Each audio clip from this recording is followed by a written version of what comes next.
Buenos días. Soy el profesor Rafael Ruiz Calatrava y tengo la satisfacción de poder estar con todos ustedes, aunque sea con la ponencia grabada, porque ha coincidido este Día de la Seguridad y Salud en el Trabajo con mi ingreso en la Academia Hispanoamericana de Doctores y me ha sido imposible compartir con mi amigo Manel Bestratén y con Juan Carlos Astolvica este, esta ponencia. Bien, yo les voy a hablar de un tema que está claro y que todo el mundo y de hecho la Organización Internacional del Trabajo lo ha puesto como motivo de estudio para el Día de la Seguridad y Salud a nivel mundial, que es la inteligencia artificial.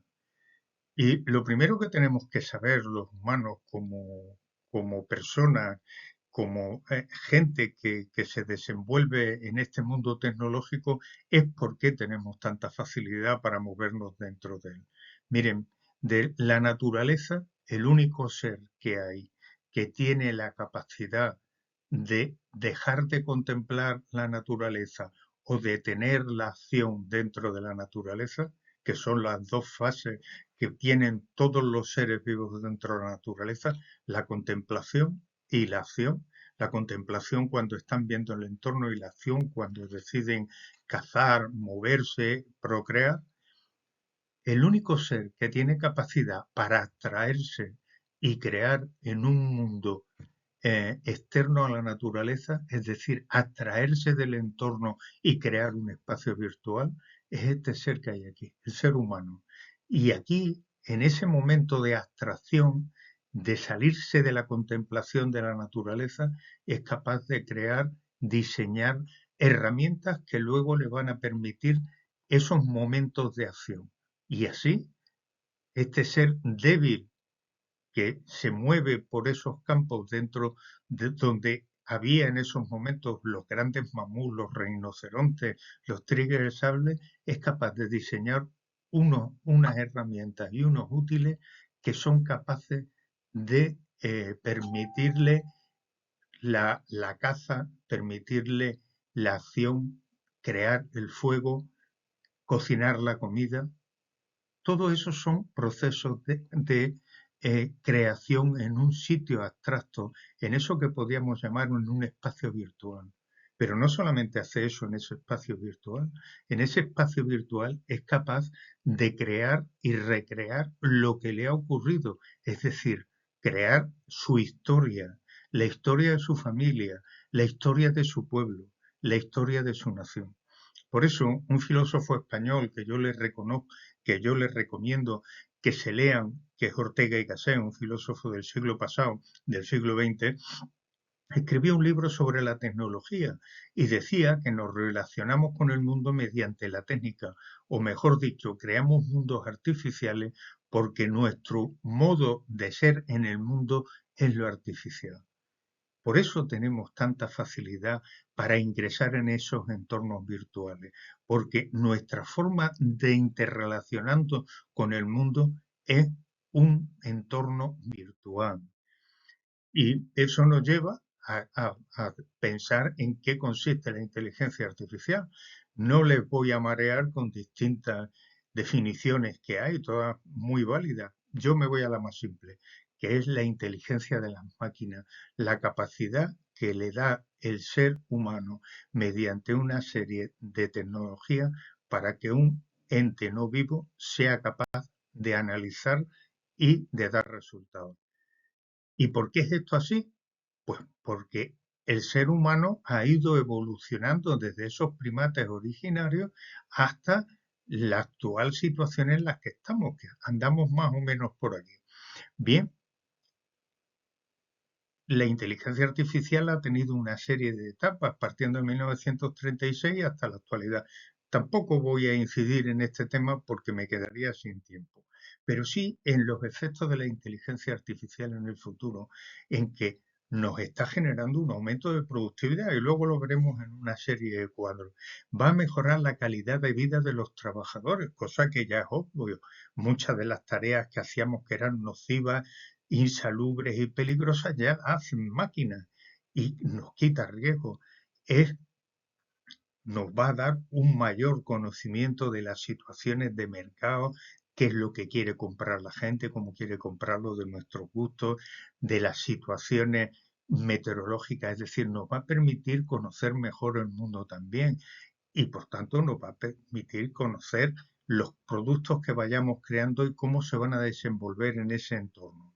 Y también va a influenciar de una manera decisiva el mercado laboral y va a crear nuevas formas de trabajo que aún están por conocer. Yo cuando estoy con mis compañeros de los claustros de las universidades siempre planteo el problema. ¿Realmente lo que estamos enseñando ahora a nuestros alumnos le va a servir para el día de mañana? Lo que estamos haciendo ahora en estos 5 años o 4 años que van a tardar en salir, ¿les va a servir? ¿O cuando lleguen ya se van a encontrar con una realidad distinta a la preparación académica que le estamos dando? Y además, ¿qué puestos nuevos están por venir? Piensen ustedes que en nombre de la revolución industrial jamás se pudo imaginar que uno de los sectores más productivos de la humanidad iba a ser el turismo. Efectivamente, no tenían manera de llegar a ese concepto. Lo mismo nos va a pasar a nosotros. Va a haber trabajos que no vamos a poder ni tan siquiera imaginar. ¿Y cuáles son las vías de crecimiento de todas estas tecnologías que son las que le hacen posible para que permanezcan? Pues una es la vía de crecimiento de las nuevas tecnologías a través de la automatización de unas tareas concretas, de la solución de problemas complejos que nos rodean. Es decir, nosotros con estas tecnologías vamos a poder crecer porque vamos a poder tener un mejor control, pero también porque estas tecnologías impulsan la innovación y a medida que vamos generando más tecnología, van mejorando los parámetros económicos de las empresas y de los países. Porque además estas nuevas tecnologías tienen un efecto de difusión innovadora. Se trasladan con gran facilidad a la sociedad y la sociedad las utiliza porque le facilita la vida. Y esto va a hacer que cree un impulso de innovación en la economía de los países. Miren ustedes, antiguamente el sistema clásico de crecimiento era el dinero, la mano de obra humana y el total de factores producidos, y eso nos daba un crecimiento. Hoy en día, con la nueva introducción de la tecnología, seguimos teniendo el capital, el factor humano, el producto total de factores, pero al incorporar la inteligencia artificial, creamos un híbrido entre tecnología y capital que hace que el crecimiento sea muchísimo más rápido y exponencial, tal como se ve en esta transparencia. Ahí, desde 1990 a 2000, el crecimiento de los países se ha ido ralentizando porque las tecnologías que se utilizaban se estaban quedando obsoletas.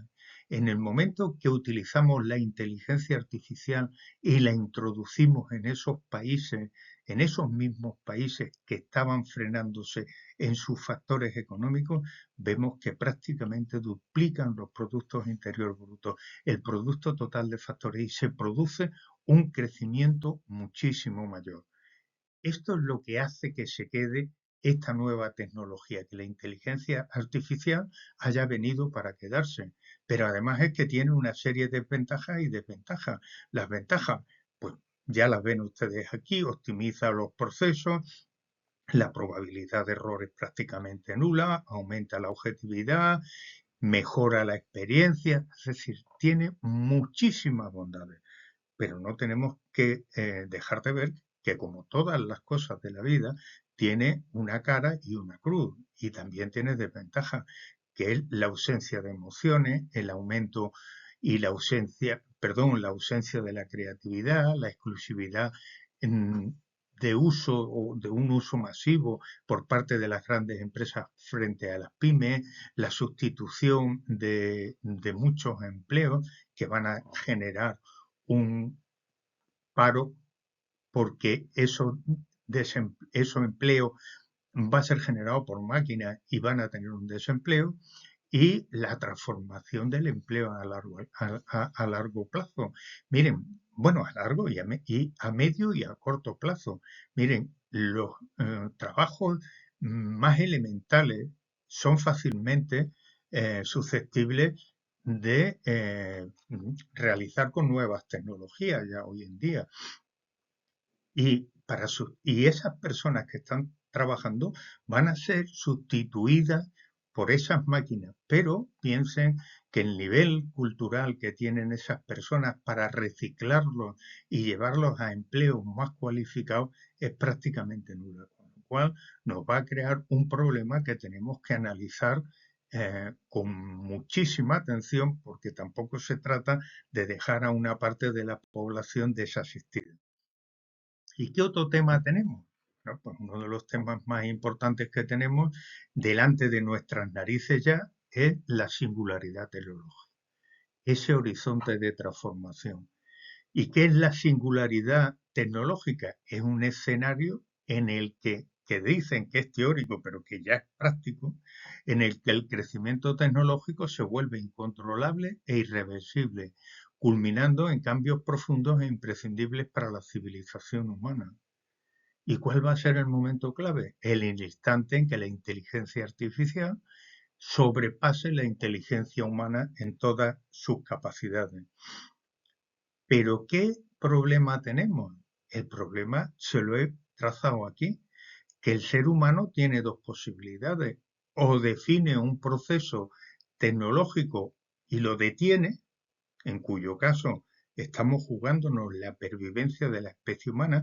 Ya les dije antes que en los países que no introducían nuevas tecnologías, utilizaban tecnologías viejas, el crecimiento económico bajaba y por tanto se generaba más pobreza. O bien la de hacer un proceso tecnológico que cambie nuestro estilo social, y eso nos va a llevar indefectiblemente a ese momento clave en que la singularidad tecnológica nos va a sobrepasar. Entonces, yo les hago una invitación, y es que se imaginen una inteligencia artificial no solo resolviendo los problemas complejos que tiene la humanidad, sino también mejorándose a sí misma de forma recurrente y exponencial. Y a donde nos va a llevar es a una explosión de la inteligencia que va a tener unas consecuencias impredecibles para la humanidad. Pero además es que esta singularidad tecnológica nos va a crear un futuro incierto de oportunidades y desafíos. Por un lado, vamos a tener riesgos esenciales como la pérdida del control sobre la inteligencia artificial, que va a generar desempleo masivo y redefinición de la humanidad. Luego les diré por qué el ser humano tiene esta capacidad. Tiene también el potencial transformador, que es la solución a problemas globales, avances científicos sin precedentes, nuevas formas de vida y de trabajo. Ya dicen que prácticamente la existencia humana no va a tener límite en el tiempo, que vamos a poder inicialmente vivir muchísimos más años, y que además, mediante la utilización de nanotecnología en nuestro organismo, vamos a incluso prácticamente a caminar hacia la inmortalidad. Cosa que desde un punto de vista ético y personal yo creo que deberíamos analizar también.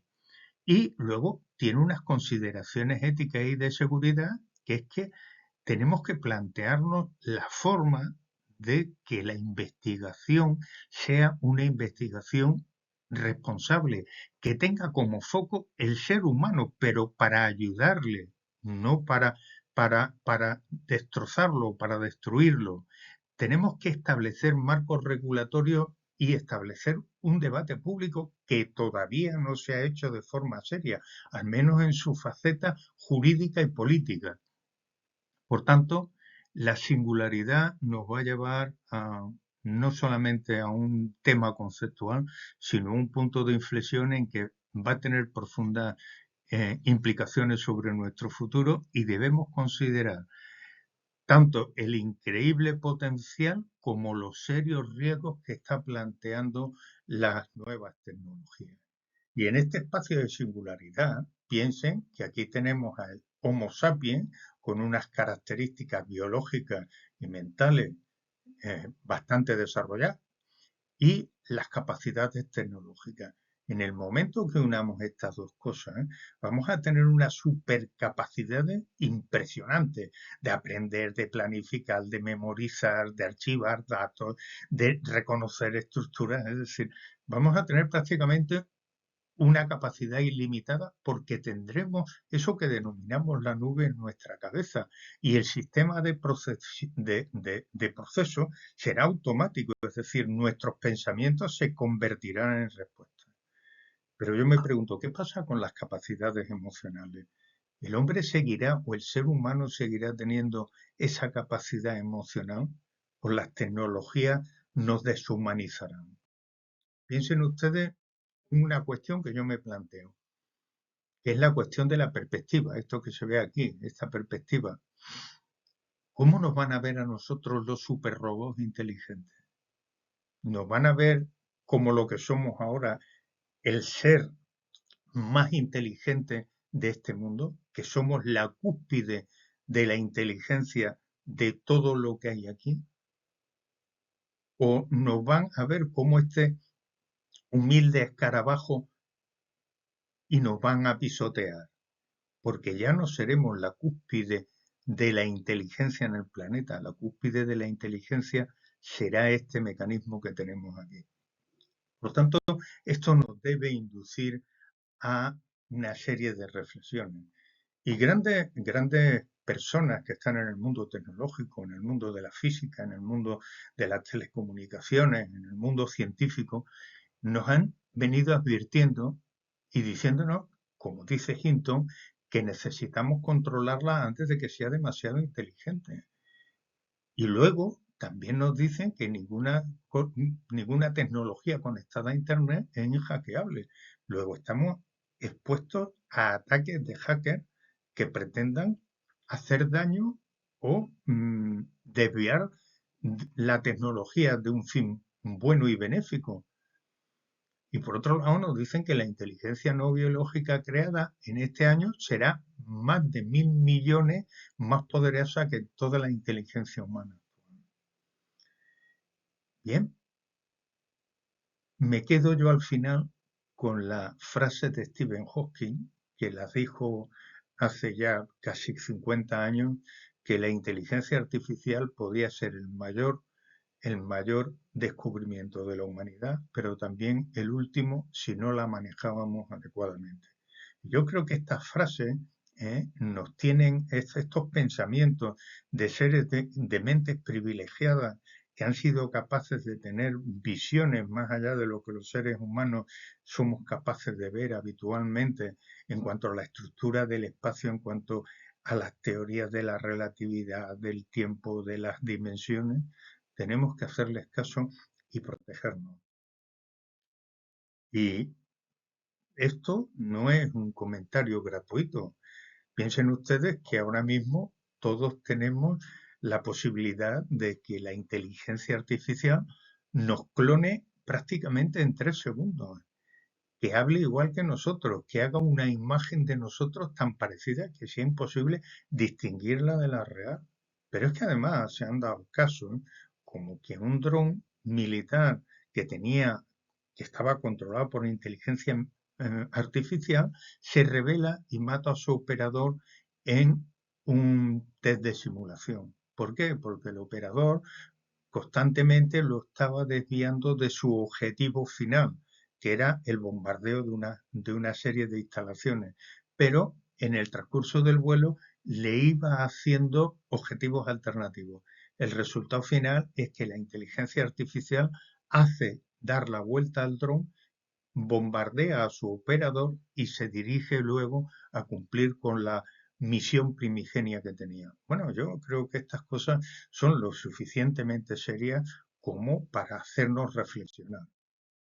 Y por otro lado, tenemos también el informe de la ONU, el informe del relator de pobreza de la ONU, que en 2019 ya nos advirtió porque nos dijo que muchas empresas tecnológicas se están deslocalizando y yendo a países donde no hay control sobre los derechos humanos, donde además necesitamos que exista un decálogo de derechos humanos, lo mismo que existe la Declaración Universal de Derechos Humanos, tenemos que tener también una declaración tecnológica, que estas tecnologías no pueden utilizarse para, mediante algoritmos sesgados, discriminar a la población, que tienen que ser una ayuda. En definitiva, todos estos puntos que les recojo aquí, que yo les invito a que se lo lean detenidamente en su casa, nos están haciendo ver que necesitamos regular esto.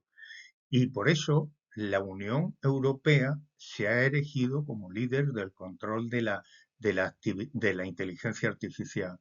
La inteligencia artificial hoy en día se ha convertido en una herramienta tan poderosa y omnipresente que abarca todos los campos sociales.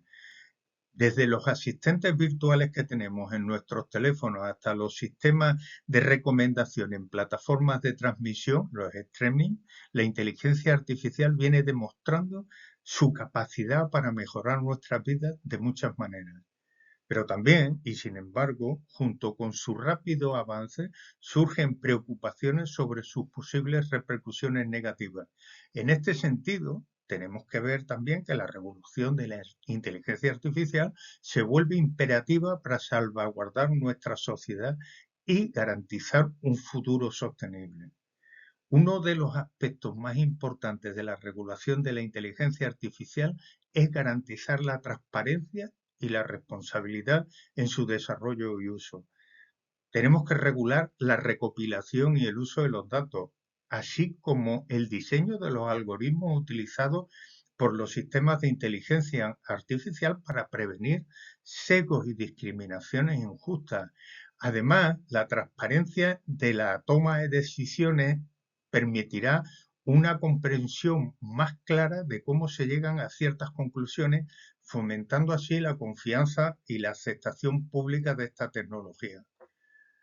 La regulación de la inteligencia artificial debe abordar de una manera específica la protección de la privacidad y los derechos humanos con la cantidad masiva de datos personales que se recopilan y analizan mediante inteligencia artificial.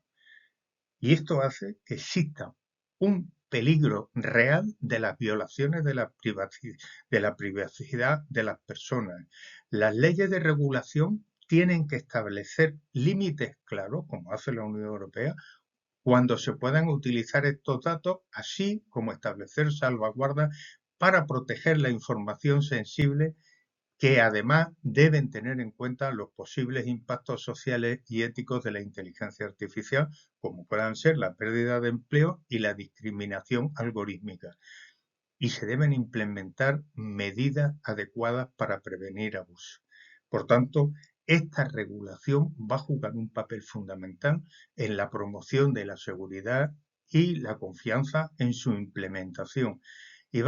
Y como la inteligencia artificial tiene un potencial grandísimo para ser utilizada en ataques cibernéticos o en manipulaciones de la información, que pueden tener consecuencias devastadoras, tenemos que establecer estándares de seguridad para promover buenas prácticas en el diseño y desarrollo de estos sistemas, para que podamos minimizar los riesgos asociados con su uso indebido.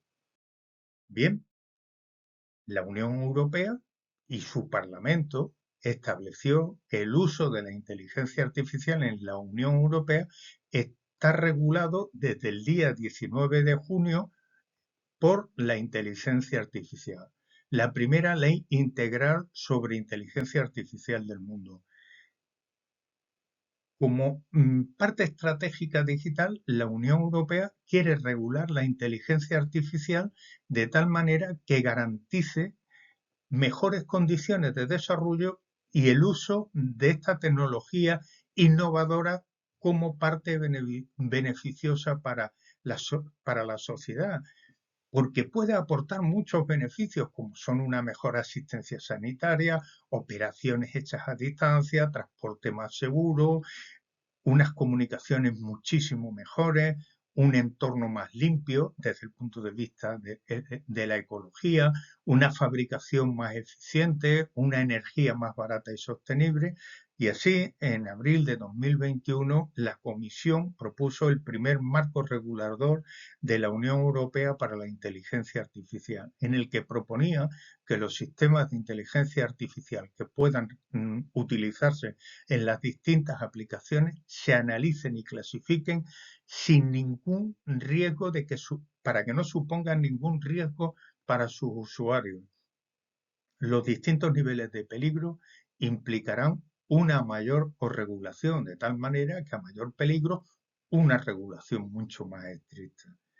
Y ya aprobadas son las primeras normas del mundo sobre inteligencia artificial.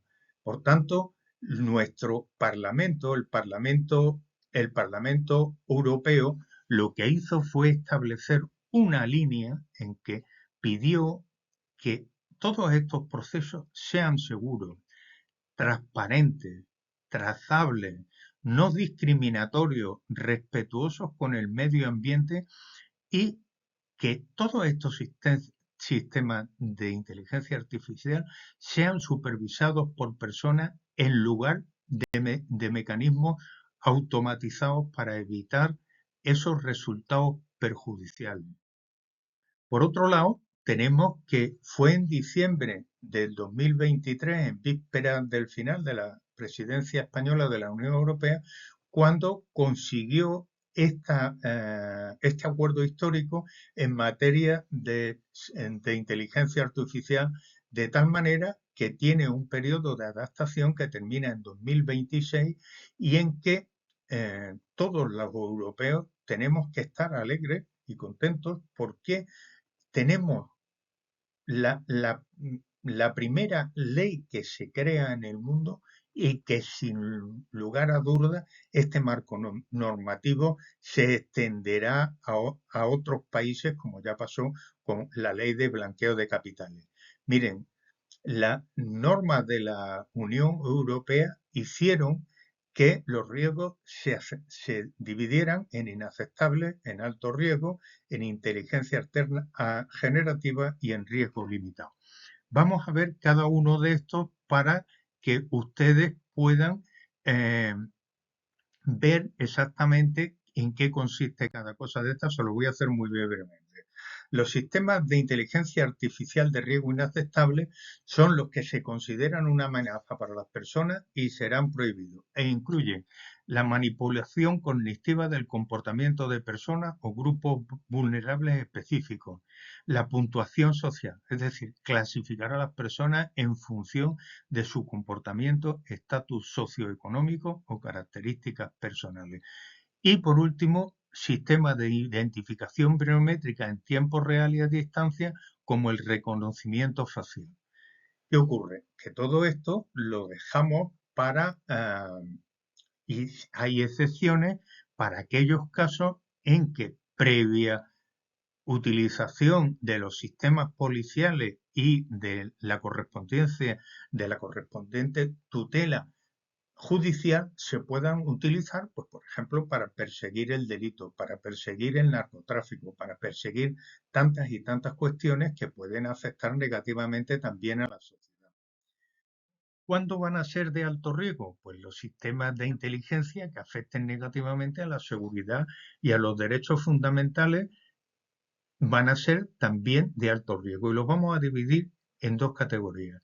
Los programas sujetos a la legislación de la Unión Europea sobre seguridad en el producto, que este es una directiva que viene de muy lejos ya, que es la Directiva de Seguridad en el Producto, por el cual todos los productos que se fabrican en la Unión Europea tienen que responder a unas características específicas del prototipo homologado por la Unión Europea y que lleva el marcado CE, ligando de por vida, desde su origen hasta su final de existencia, al fabricante con las características del producto. Es decir, el fabricante es responsable desde su producto, desde que nace hasta que desaparece del mercado. Y esto ha tenido una gran importancia en el desarrollo tecnológico e industrial para la Unión Europea porque tiene unas normas muy estrictas y además tiene una norma de salvaguarda que permite a los países, por denuncia, hacer que en la Unión Europea inmovilice un determinado producto que no responda a las características y que pueda ser nocivo para la población o que cree algún tipo de consecuencia que no esté provista en las características del prototipo que se homologó. Y por otro lado, los sistemas de inteligencia artificial que van a ser pertenecientes en 8 o que se van a dividir en 8 ámbitos específicos que deberán registrarse en una base de datos de la Unión Europea, que van a ser la identificación biométrica y categorización de las personas, la gestión y explotación de infraestructuras críticas, educación y formación profesional, empleo, gestión de trabajadores y acceso al autoempleo, acceso y disfrute de los servicios primarios esenciales y servicios de prestación social, la aplicación de la ley, la gestión de la inmigración, el asilo y el tránsito de frontera, la asistencia en la interpretación jurídica de la ley aplicable, que todo esto va a estar recogido en una oficina que tiene creada la Unión Europea, que es la Oficina de Inteligencia Artificial, y lo que va a hacer es tener una supervisión estricta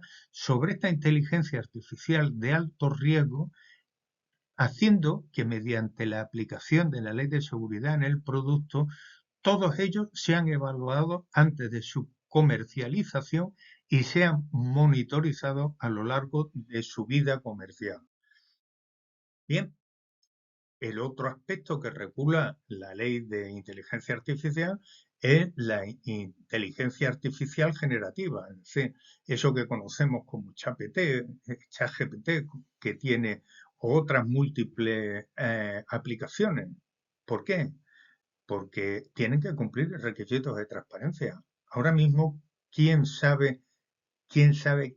está detrás de esas empresas de inteligencia artificial que utilizamos prácticamente de una forma habitual, sin conocer quién está detrás y si está dándonos una información sesgada? Por tanto, estas empresas van a tener que revelar el contenido que ha sido generado por por inteligencia artificial. Van a tener que diseñar el modelo para evitar que genere contenidos ilegales.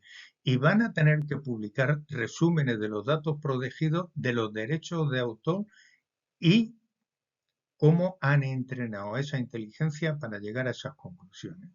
Yo creo que estas son cuestiones muy lógicas que nos benefician a todos porque la transparencia en todos esos sistemas nos van a hacer que tengamos unas mejores condiciones de vida y de utilización de la inteligencia artificial. Bueno, por último, hay otra serie de riesgos que son limitados, que tienen que cumplir unos requisitos mínimos de transparencia que van a permitir a los usuarios tomar decisiones con conocimiento de causa. Van a interactuar con las aplicaciones de tal manera que el usuario puede decidir si sigue deseando utilizarlas o no, no como ocurre actualmente, que hay algunas aplicaciones que se te meten dentro del teléfono o en cualquier otro sitio y te están machacando y no hay manera de quitárselas de encima. Y los usuarios deben ser conscientes de cuándo están interactuando con la inteligencia artificial. Y no como ocurre ahora en nuestros días, en que estamos interactuando y no sabemos si la información que nos está llegando viene de una fuente, de una empresa que esté actuando con inteligencia artificial o no.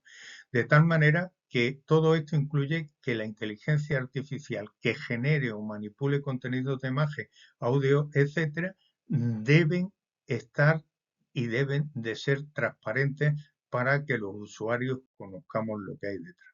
Y yo con esto termino mi ponencia, agradeciéndoles a todos ustedes la atención, deseándoles un buen día de la seguridad y salud en el trabajo y también a mi querido Manel Bestraté, a mi querido Juan Carlos Astulvica, desearles lo mejor. Para todos, paz y bien.